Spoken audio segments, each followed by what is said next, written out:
I made fun of a disabled girl at work. Turns out she is my boss's daughter. I have been working at this company for 6 months. Everything was going great, until last week, when we were scheduled to have our quarterly retreat. All of the employees from the satellite locations came to our office for the retreat. Our boss was there for the retreat, as was his disabled daughter, Amy.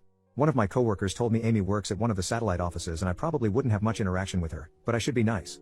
I only had one interaction with Amy up until this point, which was helping her fill up her coffee and noticing that she was very clearly intellectually disabled. The retreat came, and most of it was team building exercises. Prior to the incident, Amy only participated in the puzzle race, where groups put puzzles together without the box art to see which team could finish faster. Amy wasn't in my group, so I didn't have any interaction with her there. The big event, and the one that everyone seemed the most excited for, was the last activity of the day. Our boss gave us a list of potential clients. We were supposed to select 3 as a group, and put together something to attract the customer. We were told we would be judged on our creativity.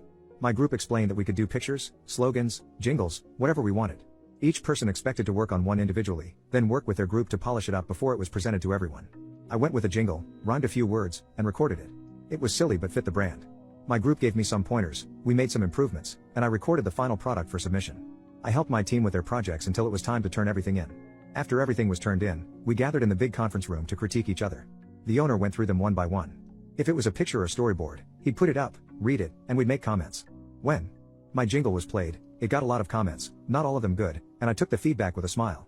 A few minutes later, a rather crude drawing was put up for the exact same company I had chosen.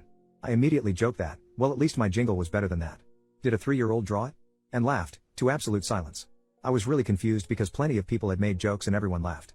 Instead, a few people looked at me like I was disgusting and the owner said, well, if you don't have anything nice to say, keep it to yourself, maybe? Then my boss scooted down to where I was sitting and told me I needed to go to my desk. Now, I noticed as I was gathering my things that the owner's daughter was red-faced and starting to tear up. The team building exercise was over for me. I went back to my desk and it began to sink in that the drawing must have been drawn by the owner's daughter. There was no warning or anything. The owner didn't reveal who put together what we were looking at until after a few critiques. As soon as the event was over, I approached my boss to apologize. He told me to wait for him in his office.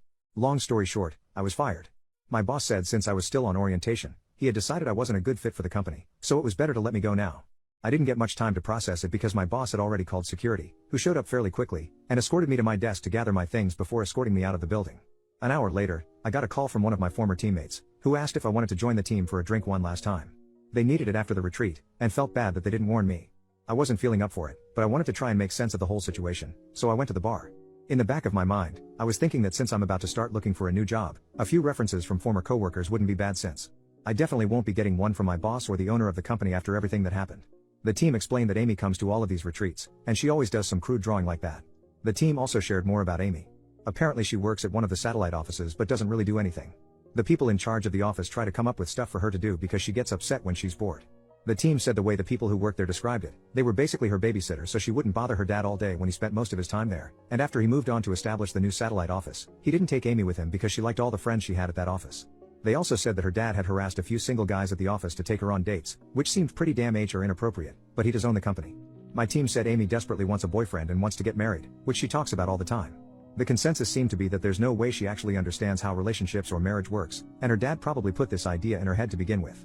One of my teammates joked that it wasn't a bad deal, because whoever married her would inherit the company since she is the old man's only kid. I wasn't really in the mood for jokes at that point after losing my job over one, so I told them I needed to go. The only good thing is my former team members did say they would gladly give me a reference if I needed it, since they felt so bad about not telling me about the Amy situation to begin with. Oh, and the cherry on top? Amy sent me a Facebook friend request over the weekend.